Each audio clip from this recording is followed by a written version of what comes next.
Morning friends. 11 science chapter number 4 રાસાયણિક બંધન અને આણ્વીય રચના. આજે આપણે નવું ચેપ્ટરની શરૂઆત કરવાની છે, જેનો લેક્ચર નંબર 1.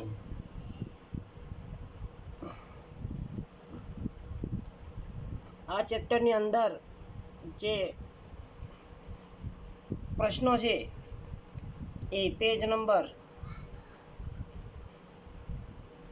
97 ઉપર 4.1 રાસાયણિક બંધન અંગેનો કોસેલ-લુઈસ નો નિયમ. આ પ્રથમ પ્રશ્ન છે તમારી પાસે. બીજો પ્રશ્ન છે,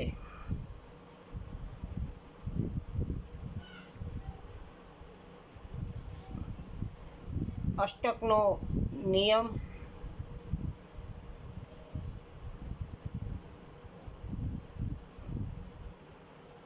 સહસંયોજક બંધ.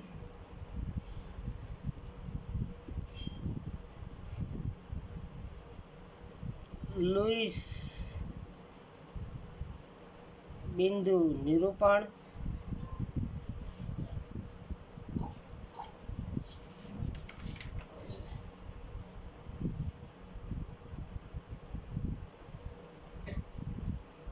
અષ્ટકના નિયમની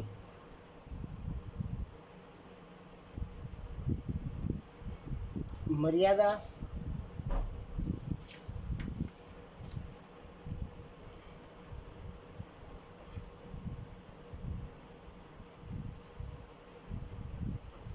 આયનીય બંધ.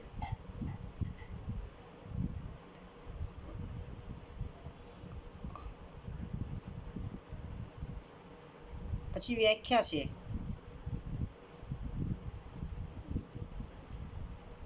બંધ લંબાઈ.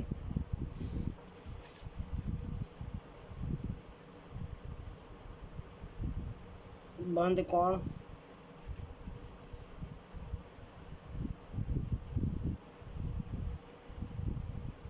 બંધ એન્થાલ્પી. બંધ ક્રમાંક.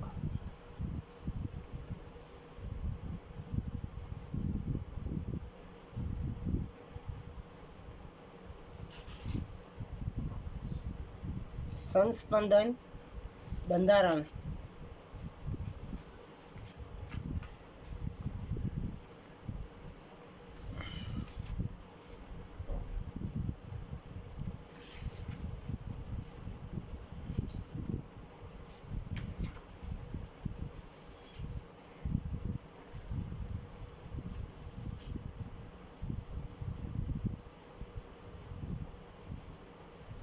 VSEPR સિદ્ધાંત.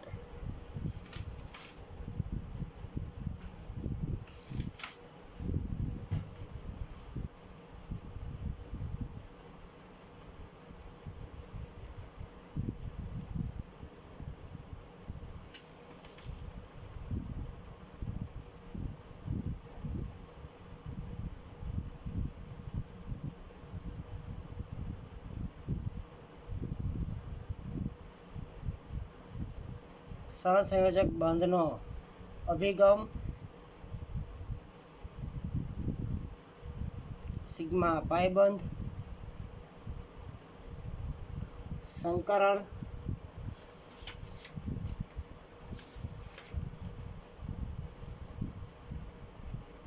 અને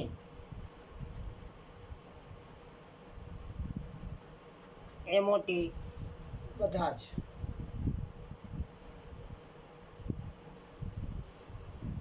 સિલેબસ જે કટ કરેલો છે એની પછી જે વધે છે એ આટલા પ્રશ્નો વધે છે, જેમાં આ પ્રશ્ન છે એ 3 mark,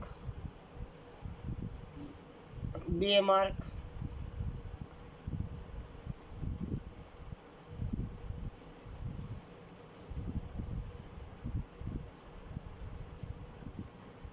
સંસ્પંદન 3 mark,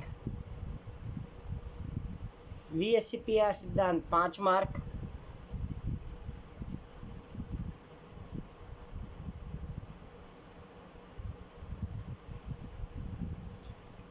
MOTC 2 mark, 3 mark અને 5 માર્ક ત્રણેયમાં પૂછાઈ શકે એમ છે. ગમે પ્રશ્ન જે 2 માર્કમાં પૂછ્યો હોય એમાં તમારે 4 મુદ્દા દર્શાવવાના રહેશે, 3 માર્કનો હશે એમાં 6 મુદ્દા અને 5 માર્કનો પ્રશ્ન હશે એમાં તમારે ઓછામાં ઓછા 10 મુદ્દાથી તમારે વર્ણન કરવાનું રહેશે. આપણે આ ચેપ્ટરની અંદર આ વસ્તુ ભણવાની છે, તો તમે આ નોટ ડાઉન કરી નાખજો એટલે તમને ખ્યાલ રહે.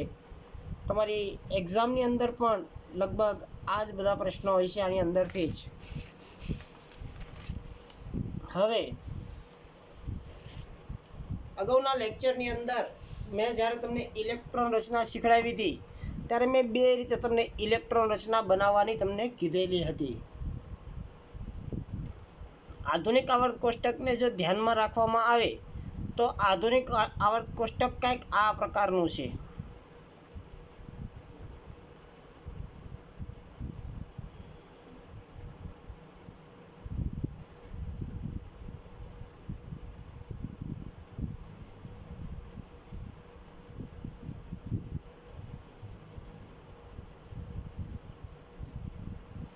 જેમાં અહીંયા જે તત્વો બધા રહેલા છે એટલે કે સમૂહ નંબર 18ના તત્વો, આની અંદર જે તત્વો રહેલા છે એ બધા જ તત્વો છે સમૂહ નંબર 18ના, એને નિષ્ક્રિય તત્વો તરીકે આપણે ઓળખીએ છીએ.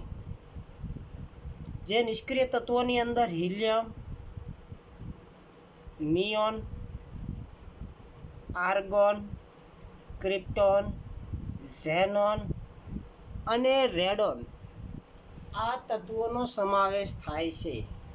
આ બધા જ તત્વો જે અહીંયા રહેલા છે આવર્ત કોષ્ટકની અંદર, એ બધા જ તત્વોને આની જેવું બનવાનો પ્રયત્ન કરે છે. તો કેવી રીતના? તો પહેલા આપણે ઇલેક્ટ્રોન રચના આપણને સમજાઈ ગઈ છે. તો ઇલેક્ટ્રોન રચના ઉપરથી હવે આપણે આ વસ્તુ સમજવાની કોશિશ કરશું. તો હાઇડ્રોજન 1 એટલે એની ઇલેક્ટ્રોન રચના મેં આ પ્રકારે તમને કીધી હતી, 1s1.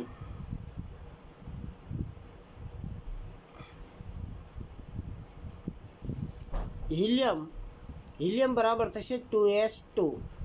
હવે પછી જ્યારે લિથિયમ આવશે ત્યારે ફક્ત અહીંયા મારે લખી નાખવાનું હિલિયમ.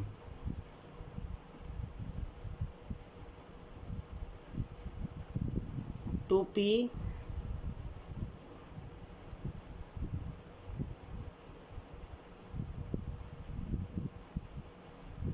સોરી 1s2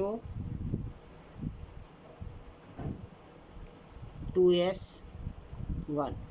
તો હિલિયમની એટલે કે અહીંયા મેં શું લખી નાખ્યું છે 1s1 જ લખી નાખ્યું છે, આ શોર્ટમાં લખી. બેરિલિયમ એટલે કે 4, આ 1s2 2s2. બોરોન એટલે 5, હિલિયમ 2s2 2p1. કાર્બન એટલે 6, હિલિયમ 2s2 2p2.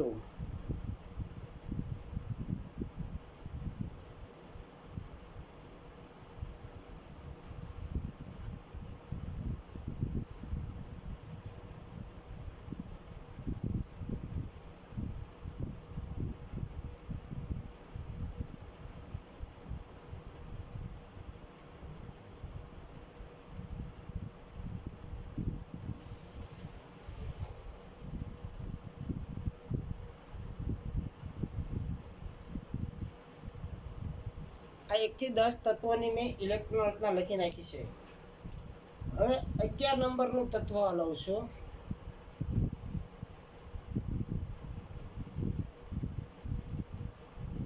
નંબરનું તત્વ થશે સોડિયમ. તો 11 થી નાની સંખ્યા કઈ આવી ગઈ? તો કે 10 સંખ્યા આવી ગઈ. તો સીધે સીધું લખી નાખવાનું નિયોન 10 ને 1 11, 12 મેગ્નેશિયમ,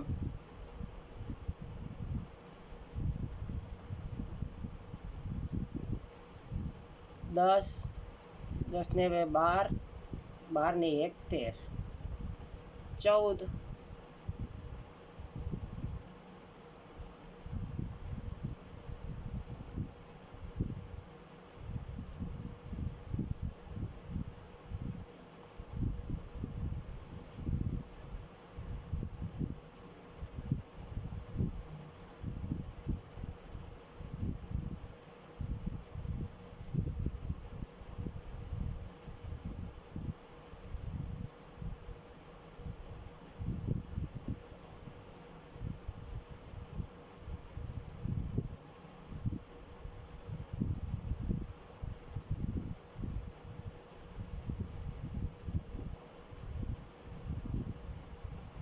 તો હવે પાછી નિયોન પછી આર્ગોન આવી ગયો છે. આર્ગોન પછી 19 નંબરનું પોટેશિયમ છે. તો એની માટે લખી નાખવાનું આર્ગોન 4s1, આર્ગોન 4s2. આવી રીતે દરેક તત્વોને નિષ્ક્રિય થવાનું ગમતું હોય છે. હવે આ તત્વને નિષ્ક્રિય થવા માટે કેવા પ્રકારના વલણો ધરાવે છે? તો દરેક તત્વોની અંદર આ નિષ્ક્રિય તત્વો મેં લખેલું છે આગળ. એની બાહ્યતમ કક્ષા જે કોઈ પણ આવે છે, આ બધી બાહ્યતમ કક્ષા જે આવે છે એ બધી કક્ષાને સંયોજકતા કક્ષા તરીકે ઓળખવામાં આવે છે. સંયોજકતા કક્ષાના ઇલેક્ટ્રોન જે વધારે છે અથવા તો ઓછા હોય, જે નજીકનું પડતું હોય એ પ્રકારે ઇલેક્ટ્રોન ગુમાવશે કાં તો ઇલેક્ટ્રોન મેળવશે. આ ઇલેક્ટ્રોન ગુમાવીને કે મેળવીને પોતે નિષ્ક્રિય તત્વ જેવું વલણ દાખલ કરવાની કોશિશ કરતા હોય છે. તો હવે હું તમારી સામે આ જે તત્વો લખ્યા છે, આના આ તત્વો ને હું સાઈડમાં રાખું છું.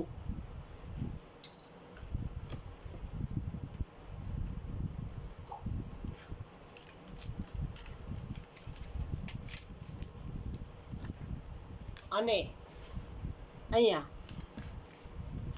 હાઇડ્રોજનથી વાત કરવી તો હાઇડ્રોજન પાસે ફક્ત એક જ ઇલેક્ટ્રોન છે અને સામાન્ય રીતે હાઇડ્રોજન છે પ્લસ વીજભાર ધરાવતો હોય છે. બરાબર. આ હાઇડ્રોજન એક અપવાદ છે.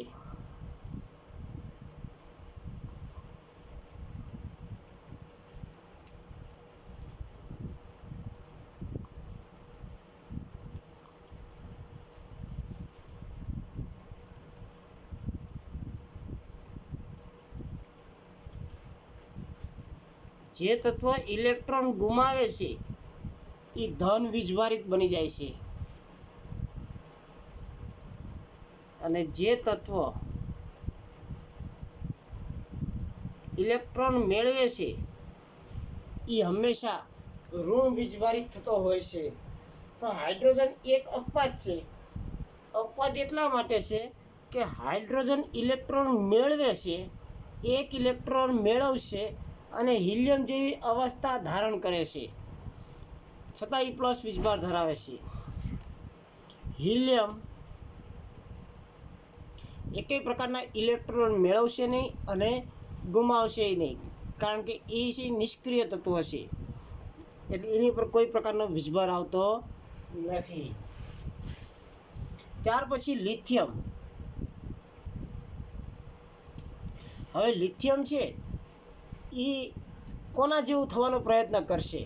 નિયોન જેવો થવાનો પ્રયત્ન કરશે કે હિલિયમ જેવો થવાનો પ્રયત્ન કરશે? તો જે નજીક પડતું હશે એ પ્રકારનું વલણ દાખલ કરશે. તો લિથિયમ છે એ નિયોન સુધી પહોંચી શકશે નહીં, કારણ કે આટલા બધા ઇલેક્ટ્રોન મેળવવા પડશે, તો એ મેળવી શકતો નથી. તો બેટર વે છે કે લિથિયમને વધારાનો કેટલો ઇલેક્ટ્રોન છે? ખાલી એક જ ઇલેક્ટ્રોન છે, 2s1. આ એક ઇલેક્ટ્રોન ગુમાવી દેશે, આ એક ઇલેક્ટ્રોન ગુમાવી અને હિલિયમ જેવો થઈ જશે. માટે લિથિયમ ઉપર આપણે +1 વીજભાર લખીએ છીએ. આ પ્લસ એટલા માટે કે ઇલેક્ટ્રોન ગુમાવે છે. ચલો, બેરિલિયમ. તો બેરિલિયમ કેટલા ઇલેક્ટ્રોન ગુમાવશે? તો કે એની પાસે 2 ઇલેક્ટ્રોન છે. આ 2 ઇલેક્ટ્રોન ગુમાવી દેશે એટલે હિલિયમ જેવો બની જશે.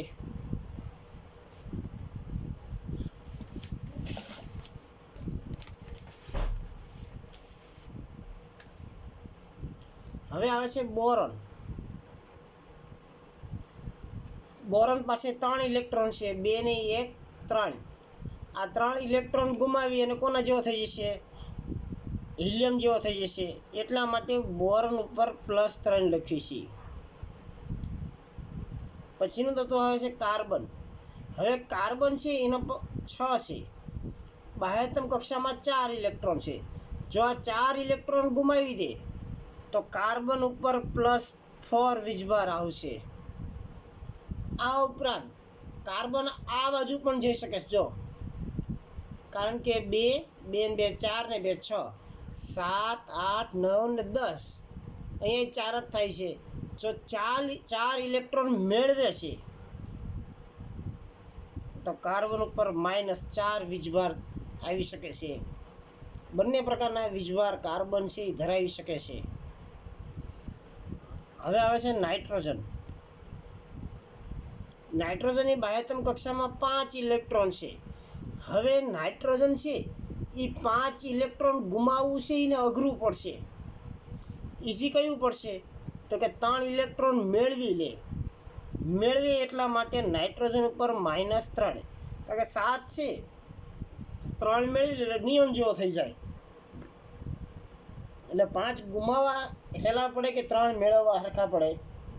તો તરત કહેશો આપણે 3 ઇલેક્ટ્રોન મેળવી લેશે. આવી રીતે ઓક્સિજન. ઓક્સિજન ઉપર શું આવશે? -2 વીજભાર.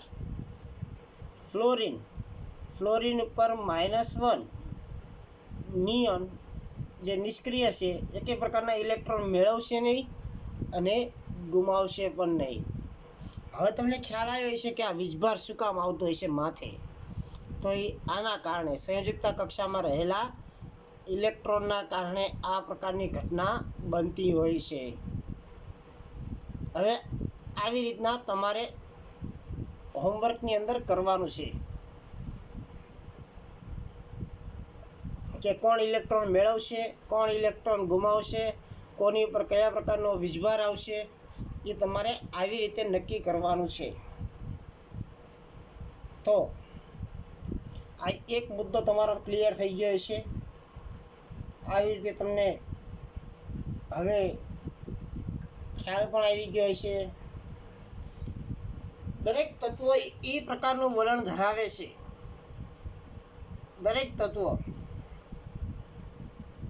કે એની બાહ્યતમ કક્ષામાં છે એ 8 ઇલેક્ટ્રોન પૂરા કરી દેવા. દરેક તત્વને એક જ વલણ ધરાવતો હોય છે કે એની બાહ્યતમ કક્ષાની અંદર 8 ઇલેક્ટ્રોન પૂરેપૂરા થવા પડે. જો એને 8 ઇલેક્ટ્રોન થઈ જાય તો એ તત્વ છે એને આપણે સ્થાયી તત્વ તરીકે ઓળખીએ છીએ. એની માટે સરસ મજાનો નિયમ છે એ લુઈઝે આપેલો છે. એ લુઈઝે પરમાણુમાં એક જે ધન વીજભાર ધરાવે છે તેને પરમાણુ કર્નલ તરીકે ઓળખાતા. અને આ એક પરમાણુ કર્નલની આજુબાજુમાં જે કક્ષા રહેલી છે એ કક્ષાની અંદર મેક્સિમમ કેટલા ઇલેક્ટ્રોન સમાય છે? 8 ઇલેક્ટ્રોન સમાઈ શકતા હોય છે.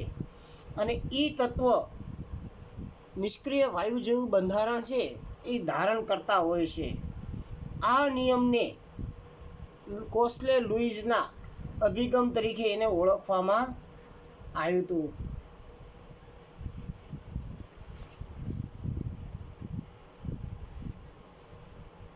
1 થી 10 તત્વોની મેં તમને કરાવી છે. 11 થી 20ની તમારે હોમવર્કની અંદર કરવાની છે.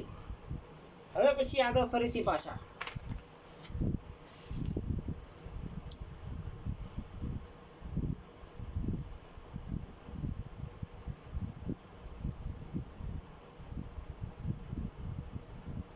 બીજો પ્રશ્ન છે લુઈસનું બિંદુ નિરૂપણ. તો આ પ્રકારે જે તમને વીજભાર ગણતર શીખડાયો એવી રીતે હવે આપણે લુઈસનું બિંદુ નિરૂપણ કરવાનું છે. કેવી રીતના? તો કે અહીંયા આપણે અગાઉ લખેલું જ છે. હાઇડ્રોજનની અંદર કેટલા ઇલેક્ટ્રોન છે? તો કે 1 ઇલેક્ટ્રોન. તો તમારે હાઇડ્રોજન લખવાનો અને ઇલેક્ટ્રોન છે નામ ટપકા વડે દર્શાવવાનો છે.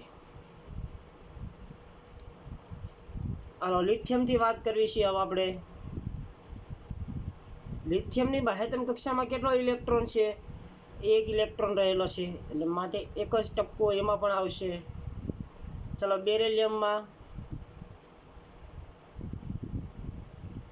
તો કે 2 ટપકા આવશે. ચલો હવે હું આડાવાળા લઈ લઉં છું આમાંથી, જે તમને એમ ન થાય સાહેબ 1 થી 10 ના લેશે, આ અમને હોમવર્કમાં આપે છે. હું દાખલા તરીકે અહીંયાથી હું 13 નંબરનું તત્વ લઉં છું, એલ્યુમિનિયમ. તો એલ્યુમિનિયમને જો બાહ્યતમ કક્ષામાં કેટલા છે? 3 છે. તો કેટલા ટપકા કરી નાખવાના? 1 2 3. હું ક્લોરીન લઉં છું. બાહ્યતમ કક્ષામાં કેટલા છે? 5 ને 2 7. 1 2 3 4 5 6 7. ખ્યાલ આવી ગયો વિદ્યાર્થી મિત્રો કેવી રીતે કરવાનું? આવી રીતે તમારે બાકીના તત્વોના છે એ ટપકાથી 1 થી 20 તત્વોની લુઈસ સંજ્ઞાથી આપણે ઓળખવાનું છે, જેથી તમને ખ્યાલ આવી જશે. હવે કોસ્ટલે કઈ કઈ વાતની ચર્ચા કરેલી છે એના વિશે આપણે માહિતી લેવાની છે. તમારા હોમવર્કના 2 પ્રશ્નો તૈયાર કર્યા મેં.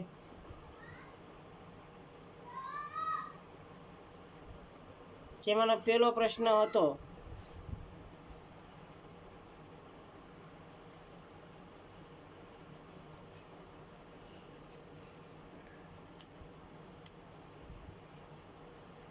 એક થી 20 તત્વોની સંયોજકતા, 1 થી 20 તત્વોની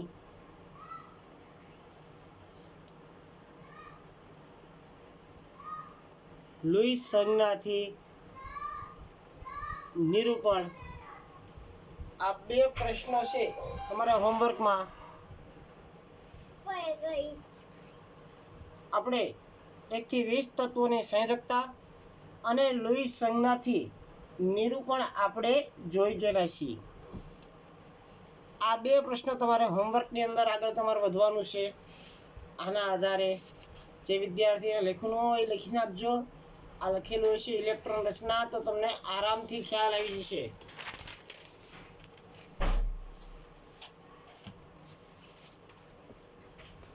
હવે કોસ્ટલેનો અભિગમ.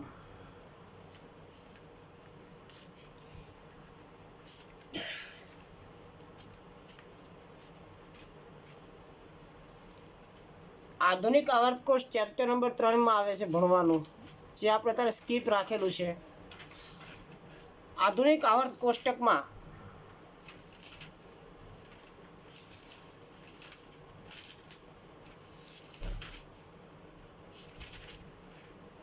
સમૂહ નંબર 1, જેમાં આલ્કલી ધાતુ રહેલી છે, જેમ કે સોડિયમ, પોટેશિયમ, એ બધી ધાતુ જે સૌથી વધુ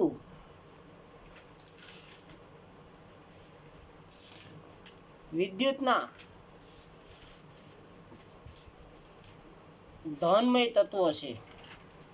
એટલે આ બધા સમૂહ નંબર 1 ના તત્વો સોડિયમ છે, પોટેશિયમ છે, એ બધા છે એ સામાન્ય રીતે ધન વીજભાર ધરાવતા હોય છે. એવી જ રીતના સમૂહ નંબર 17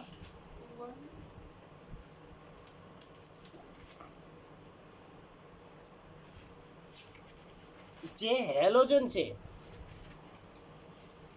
ફ્લોરિન, ક્લોરિન, બ્રોમિન, એટેક્સ્ટ્રા. આ સમૂહ નંબર 17 ના તત્વો છે એ સૌથી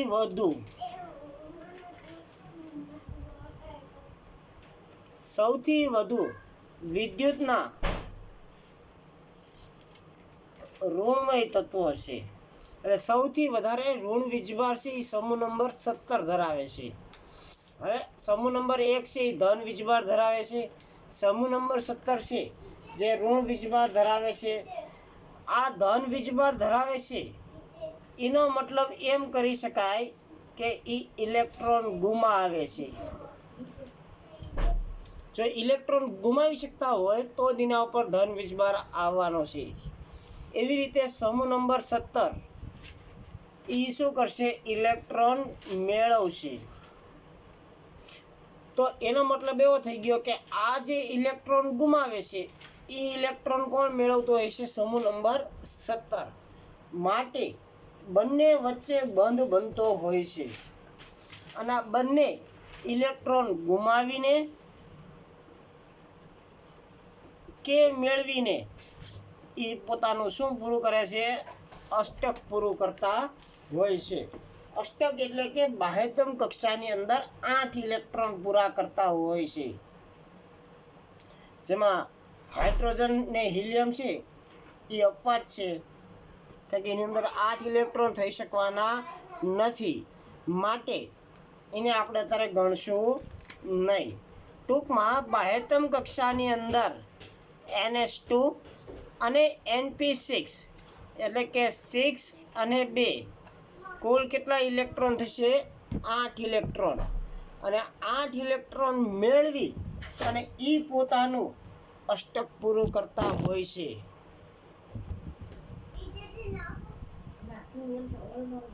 આ 8 ઇલેક્ટ્રોન પ્રાપ્ત કરતા હોય છે. એવું આપણે એક્ઝામ્પલ આપણે જોવું હોય તો સોડિયમનું એક્ઝામ્પલ આપણે સમજીએ. તો કે સોડિયમનો પરમાણુ ક્રમાંક છે 11. આની ઇલેક્ટ્રોનના શું થાય છે? તો કે નિયોન 3s1. આ સોડિયમમાંથી જો એ નિયોન બની જાય તો એનો મતલબ શું થયો? એક ઇલેક્ટ્રોન શું કહેવાય? એને ગુમાયો એટલે માથે વીજભાર આવી ગયો એને પ્લસ અને એક ઇલેક્ટ્રોન એ ગુમાવશે, દૂર કરી દેશે. એટલે 10 ઇલેક્ટ્રોન આના અને 1 ઇલેક્ટ્રોન આ એટલે 11 થઈ ગયા ફરીથી પાછા. આવી રીતે ક્લોરીન માટે નિયોન 3s2 3p5 છે. તો આ 5 ને 2 7 ઇલેક્ટ્રોન નહીં ગુમાવે. એ શું કરશે?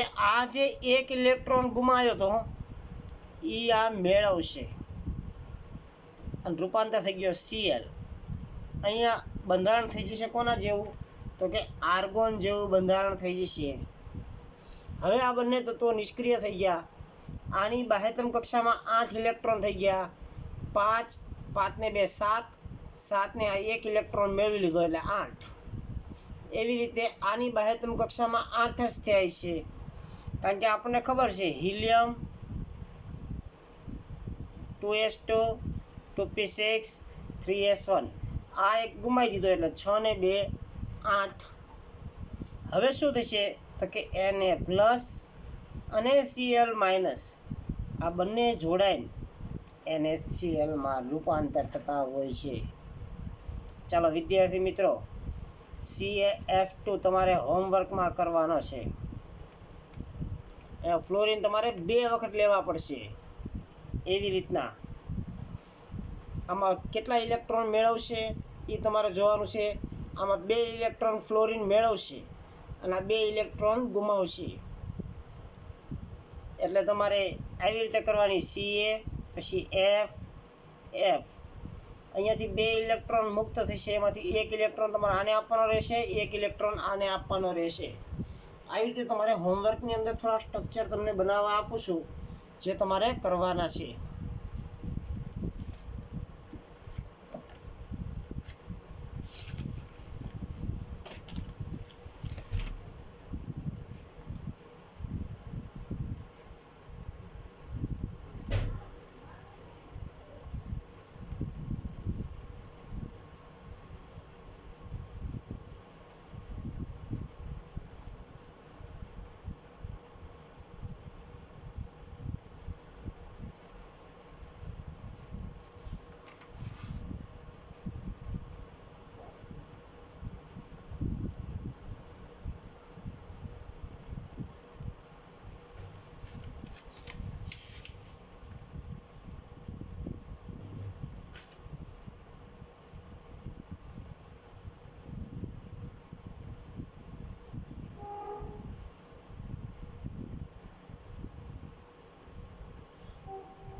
આ 4 પ્રશ્નો તમારે હોમવર્કમાં છે. Thank you.